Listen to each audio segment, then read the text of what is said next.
Jadi dari umur 7 tahun masih SD kelas 1 tapi udah berloa. Kebetulan pada saat itu tahun 1998 ya. Kenapa aku bisa ingat di umur 7 tahun dan di tahun 1998 ya? Karena pada saat itu tuh lagi booming film Kuch Kuch Hota Hai ya. Lagi booming banget film itu. Assalamualaikum, hi, welcome to my channel Sharing with Cindy.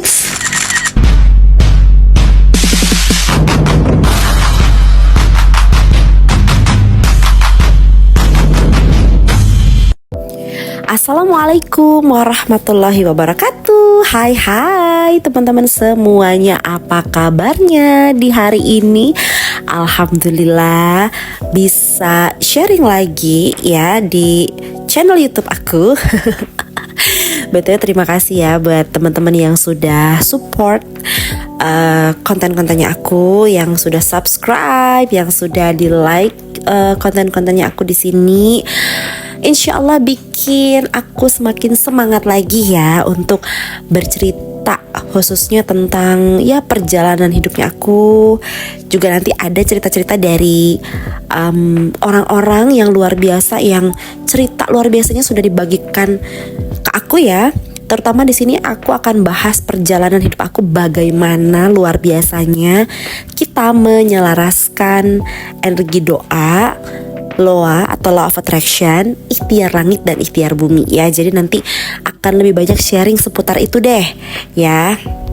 Mungkin kalau kita ngomongin tentang Law of Attraction atau LOA ya, udah banyak banget ya yang sharing teorinya begini, teorinya begitu. Jadi lebih baik aku sharing tentang perjalanan hidup aku aja deh. Dan nantinya insya Allah dari cerita-cerita yang luar biasa yang lainnya. Karena kalau teori pasti kan itu-itu aja gak sih? Tapi kan kalau perjalanan hidup masing-masing orang ini pasti punya ceritanya ya, yang gak bisa di copy paste, yang ibaratnya tuh pasti punya perjalanan masing-masing yang berbeda-beda, dimana dari perjalanan hidup setiap orang kita bisa ambil pelajarannya, ambil caranya, yang nantinya mungkin akan kita, aku coba mau terapin nih gitu, dan ternyata nyaman di kita, dan ternyata luar biasa ya pada saat kita mencoba gitu ya teknik LOA yang nyaman di kita. Terutama kalau aku pokoknya praktekin LOA tuh nggak lepas dari 4 rumus tadi ya, termasuk LOA-nya ya, doa, LOA, ikhtiar langit, ikhtiar bumi. Nah jadi nantinya yang akan sama-sama kita serap energi baik, energi positifnya ya dari cerita-cerita yang insya Allah aku bagikan di konten-kontennya aku. Oke, hari ini mau cerita tentang aku udah praktekin LOA tuh dari umur 7 tahun, which is itu aku baru banget SD kelas 1 ya. Jadi dari umur 7 tahun masih SD kelas 1 tapi udah berloa gitu ya. Gimana tuh ceritanya? Nah ini aku spill ceritanya di konten aku yang ini. Jadi masih menyambung dari video aku yang sebelumnya ya. Sedikit cerita tentang pertama kali mendalami dan belajar LOA tuh kapan, tapi prakteknya tuh sebenarnya udah dari aku kecil. Di umur aku 7 tahun ya, kira-kira masih seperti yang ada di foto ini ya. Ini lagi ikut acara karnaval ya waktu itu, biasa ya 17 Agustusan gitu, didaftarin sama mama aku buat ikut-ikutan lomba-lomba kayak gini ya, mau nggak mau, suka nggak suka. Jadi kira-kira pas umur segini lah si Anita, pas umur segini tuh udah afirmasi, udah bervisualisasi, yang mana afirmasi dan visualisasinya bener-bener terwujud persis seperti apa yang dulu pernah dibayangkan, pernah diucapkan sama si Anita yang versi umur 7 tahun ini. Ini tentang masalah karir ya. Jadi di umur 7 tahun itu aku udah pikiran kemana-mana ya, sudah jauh gitu memikirkan nanti pas udah gede gitu ya, aku mau begini, mau begini, mau begitu. Nah masalah karir ini gimana? Jadi ceritanya aku ini punya kakak sepupu dari papa aku ya. Aku punya kakak sepupu itu 3 orang perempuan. Tiga-tiganya ini tuh wanita karir semua. Ya, jadi jarak umur kita tuh memang jauh sekali. Jadi kakak sepupu aku ini umurnya ya udah 20 tahunan dan aku masih 7 tahun gitu. Jadi memang jauh dan mereka tuh udah kerja semua gitu. Satu kerja sebagai manajer di satu perusahaan lah, pokoknya aku lupa perusahaan apa, pokoknya manajer aja. Terus yang 2 ini satunya kerja di bank, yang satunya sekretaris. Yang jadi fokus waktu itu aku tuh ya bisa dibilang ngefans lah ya sama 2 kakak aku yang kerjanya di bank sama jadi sekretaris ini. Nah, pada saat itu kebetulan di dalam 1 minggu aku tuh pasti akan main ke rumah mereka. Karena jarak rumah aku tuh gak terlalu jauh banget lah ya, jalan kaki sampai. Jadi mama aku tuh sering banget bawa aku untuk main ke rumah sepupu aku ini. Kebetulan pada saat itu tahun 1998 ya. Itu lagi booming VCD, DVD gitu ya. Dan saat itu tuh aku belum punya ya. Jadi zaman-zaman itu tuh masih kayak yang sampai disewain DVD playernya atau VCD playernya, termasuk sama si kaset-kaset CD dan DVD-nya ya. Nah, karena di rumah mereka ini mereka tuh punya ya TV-nya udah yang bagus pada saat itu, sedangkan TV aku masih TV tabung yang ya kecil 14 inch doang gitu dan belum punya VCD, DVD. Nah, setiap kali main ke rumah mereka aku tuh suka nonton film. Jadi numpang nonton film di rumah sepupu aku ini. Kenapa aku bisa ingat di umur 7 tahun dan di tahun 1998 ya? Karena pada saat itu tuh lagi booming film Kuch Kuch Hota Hai ya. Lagi booming banget film itu. Dan mereka itu adalah penggemar Babang Shahrukhkan ya, jadi pasti tuh ada film-film, ada VCD, ada DVD-nya tuh ya, terutama si film Kuch Kuch Hota Hai ini. Jadi kalau aku mau numpang nonton film dan aku nonton film Kuch Kuch Hota Hai itu, pasti aku tuh main ke rumah sepupu aku itu ya. Dan dari situ sih aku jadi ngefans ya sama Babang Shahrukhkan sampai sekarang. Ada nggak di sini fansnya Babang Shahrukhkan ya? Jadi gara-gara itu sering main ke rumah mereka. Nah, mamaku tuh sering ngajak aku main tuh sore lah ya. Aku udah pulang sekolah, sudah tidur siang, jadi benar-benar diajak mainnya tuh sore sekitar jam 4 sore gitu kan, sampai ke menjelang maghrib atau bahkan pulang lewat maghrib, orang rumahnya deket banget gitu ya. Jadi ketika aku masih ada di rumah sepupu aku ini, meskipun waktu itu cuma ada tante aku ya di situ, otomatis kan pada saat jam pulang kerja mereka nih kakak-kakak sepupu aku kan ada di situ ya, ngelihat mereka pulang kerja, menyambut aku yang waktu itu masih unyu-unyu banget. Jadi karena aku sepupu yang ibaratnya ya jaraknya jauh banget, jadi mereka tuh suka kayak seneng aja kalau aku lagi main gitu. Jadi ada temen yang bisa digoda-godain gitu loh ya, diledek-ledekin gitu kan. Termasuk aku nonton VCD Kuch Kuch Hota Hai terus gitu ya, mereka tuh suka ledek-ledekin aku gitu kan. Ya aku yang disuruh nari lah, peragain. Aduh, ya aku disuruh nyanyi lah lagu-lagu di film-film itu gitu kan. Ini lucu deh ceritanya kalau bisa aku ceritain dan bisa aku flashback lagi ya. Aduh, si Anita tuh bener-bener ya waktu itu luar biasa banget. Nah, balik lagi ya. Nah, pada saat mereka pulang kerja ya kan, jadi aku fokusnya ke kakak aku yang jadi sekretaris dan jadi banker. Karena pada saat itu umur 7 tahun anak perempuan itu kan lagi centil-centilnya, bener gak sih? Kalau mereka ngelihat someone gitu kan, ada perempuan yang cantik, pasti kan itu suka niru-niru ya. Ya entah nanti niru-niru pakai high heels lah, ala-ala pakai tas gitu kan, kayak orang-orang yang udah jadi wanita karir. Jadi tanpa sadar aku tuh ya sudah bervisualisasi, berasumsi bahwa aku adalah mereka gitu ya. Jadi waktu itu gak sadar dan gak sengaja aku memposisikan diri ya, bahwa aku ini seperti kakak yang juga kerja di bank dan jadi sekretaris.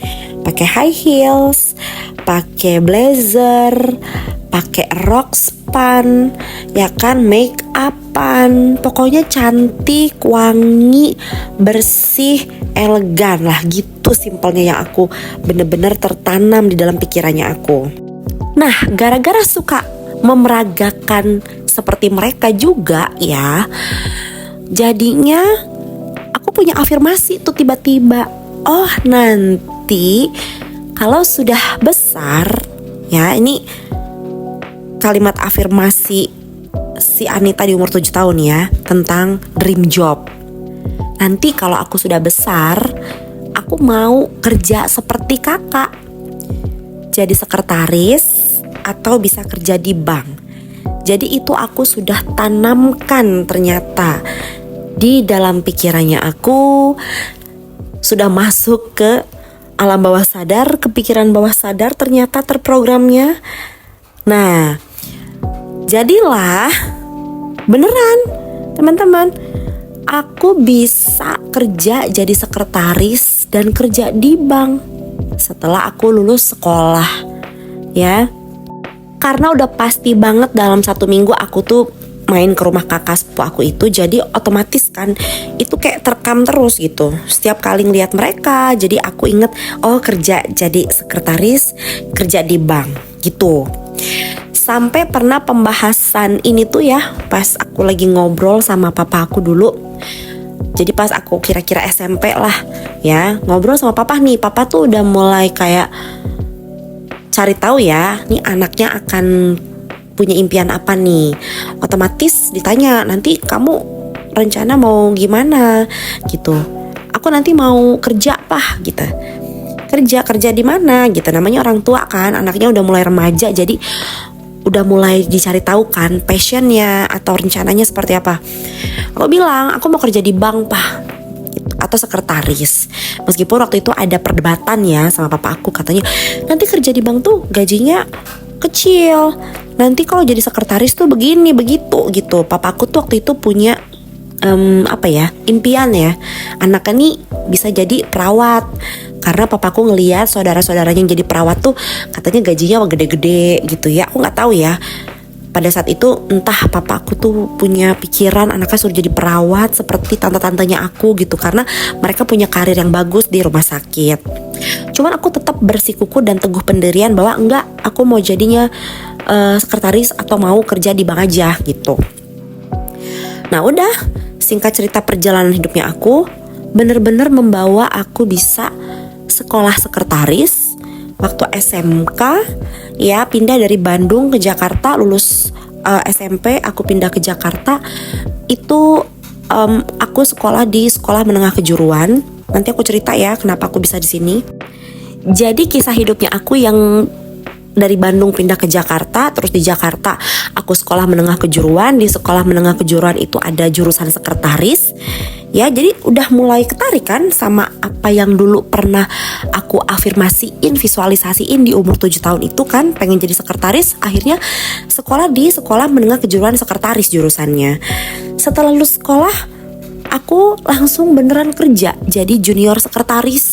Meskipun pindah-pindah perusahaan pada saat itu dalam jangka waktu 1 tahun ya, tapi aku jadi junior sekretaris beneran. Ya Allah, ternyata apa yang pernah aku bayangkan pada saat aku kecil ya, apa yang pernah aku ucapkan tentang nanti aku mau kerja di jadi sekretaris sama kerja di bank, itu bener-bener terwujud. Nah, kerja di banknya itu bener-bener 1 tahun itu aku jadi sekretaris kan, junior sekretaris. Tiba-tiba aja kebuka peluang bisa kerja di bank beneran gitu. Karena pada saat itu aku mencari, aku pengen punya karir di perusahaan yang udah ternama, yang lebih bagus lagi dibandingkan dulu aku pernah jadi junior sekretaris di beberapa perusahaan, yang satu perusahaannya ini masih merintis, yang satu lagi perusahaannya sudah lama tapi waktu itu ada permasalahan di manajemennya lah dan sebagainya. Itu yang bikin akhirnya aku ketarik lagi untuk terwujud tuh dream jobnya aku yang satu, yang jadi banker itu, yang bisa kerja di bank itu. Jadi afirmasi yang sudah aku tanamkan dari tahun 1998 ya, ketahuan deh umur aku sekarang berapa ya.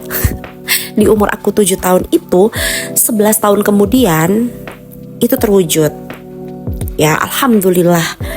Jadi dari cerita itu aku pas belajar mendalami loa yang aku cerita di video aku sebelumnya ya aku kecemplung ikut kelas vibrasi ya. Di situ aku belajar loa, vibrasi, hukum vibrasi secara offline. Nah di situ aku jadi inget-inget kan, ini mah sebenarnya aku udah praktekin loa, tapi kan nggak tahu kalau itu namanya loa atau law of attraction atau hukum tarik menarik gitu. Jadi ya itu tadi ya teman-teman ya, hal yang bikin aku inget pertama kali banget aku sadar bahwa ternyata aku udah praktekin loa ya. Itu pada saat umur 7 tahun di tahun 1998, lagi booming film Kuch Hota Hai pada saat itu. Terus aku sering main ke rumah sepupunya aku untuk ya main, ya nonton gitu kan. Terus ketemu sama mereka, memvisualisasikan, berasumsi tanpa aku sadari bahwa aku memposisikan diri seperti kakak sepupu aku yang jadi banker dan sekretaris. Ya sudah, ada jalannya untuk benar-benar ketarik ya dan menarik sesuai dengan apa yang pernah tanpa sadar aku afirmasikan, visualisasikan gitu ya, terwujud menjadi nyata. Oh iya, aku baru inget ya. Jadi dulu waktu aku berangkat sekolah ya, dari SD pokoknya SMP gitu, aku tuh bukan fokusnya kalau naik angkot ngeliatin anak-anak sekolah lain gitu, tapi aku fokus tuh ngeliatin orang-orang yang mau berangkat kerja. Jadi ini aku baru inget banget ya, ternyata aku masih lanjut tuh memantaskan diri ya, atau memposisikan dirinya aku nih lagi gak berangkat sekolah, aku tuh lagi berangkat kerja. Terus juga kakak-kakak aku tuh yang sepupu-sepupu aku tadi tuh suka kasih lungsuran gitu ya. Apa sih lungsuran tuh teman-teman? Jadi barangnya mereka yang mereka udah nggak pakai tapi masih bagus, itu mereka kasihin ke aku, termasuk kayak tas gitu kan. Jadi waktu itu tasnya tuh bukan tas yang kerja banget gitu loh pada saat itu ya teman-teman. Jadi masih kayak bisa dipakai buat sekolah juga, tapi ya mereka buat pakai kerja juga gitu. Jadi ya secara energinya aku udah pakai energinya mereka gitu kan, pakai tasnya mereka, aku pakai sekolah. Jadi aku memposisikan aku tuh nggak berangkat sekolah tapi berangkat kerja. Jadi kalau di angkot nih fokusnya aku tuh ngeliatin orang-orang yang berangkat kerja, mulai duduk gitu kan di angkot sembari kayak aku lagi berangkat kerja nih kayak mereka ini, sampai dari cara ngambil uang di dompet dan sebagainya itu aku perhatiin. Ini aku baru inget banget deh aku ngelakuin kayak gitu ya. Jadi ditambah lagi ya, ternyata aku tuh bener-bener kayak memvisualisasikannya tuh melibatkan semua panca indera gitu loh ya. Pada saat itu benar-benar menghadirkan seolah-olah ya aku sudah bekerja, padahal itu posisinya aku masih anak SD dan SMP. Aku baru inget banget deh ya, kepikiran langsung flashback kan ketika bikin video ini gitu kan. Mau gak mau aku mengingat lagi memori aku di masa-masa itu gitu. Seru banget ya, ternyata kita tuh udah praktekin loa bahkan dari kita kecil. Dan aku yakin banget teman-teman tuh yang dengerin video aku ini ya, yang dengerin cerita aku ini tuh juga jadi flashback kan, inget-inget lagi, iya waktu kecil pernah gak sih aku ngebayangin kayak gitu dan akhirnya terwujud. Pasti ada deh, gak mungkin gak ada, pasti ada. Cuman kita gak sadar ya, kita belum tahu kalau ternyata wah aku sudah berloa. Jadi seperti itu teman-teman, dan masih banyak lagi ya hal-hal di masa aku kecil, masa aku remaja ya, pokoknya masih zaman-zaman sekolah lah ya. Itu ternyata aku udah berloa dan itu terwujud menjadi nyata semuanya. Ya, nanti aku share lagi di video-video aku yang lain karena ini aku menyambung ya cerita dari video aku yang sebelumnya. Nanti teman-teman yang belum dengerin bisa cek video-video aku sebelumnya, nanti aku share juga linknya di deskripsi ya. Nah, dari kapan aku udah praktekin loa? Ya, dari cerita aku yang sudah aku ceritakan di video aku yang ini. Gak kerasa banget udah mau 20 menit ini video aku. Alhamdulillah ya, bisa berbagi cerita lagi. Terus story perjalanan hidupnya aku ya, insya Allah ya. Nanti aku akan masih banyak bagiin lagi ceritanya. Jadi ditunggu. ya untuk video-video aku yang lain. Sekali lagi buat teman-teman yang udah mampir ke video aku dan dengerin ceritanya sampai habis, terima kasih banyak. Insya Allah saling menginspirasi, sama-sama bisa saling belajar, dan kita bisa menarik energi baik, energi positif nantinya ya. Jadi sampai ketemu di video aku yang selanjutnya. Bakalan ada cerita-cerita yang luar biasa lagi yang insya Allah aku bagikan. Sebelum menutup, aku mau kasih pantun dulu deh. Tiba-tiba aja pengen berpantun ya. Pergi ke warung mau beli koyo. Insya Allah kita akan ketemu lagi di next my video. Dadah semuanya. Assalamualaikum warahmatullahi wabarakatuh.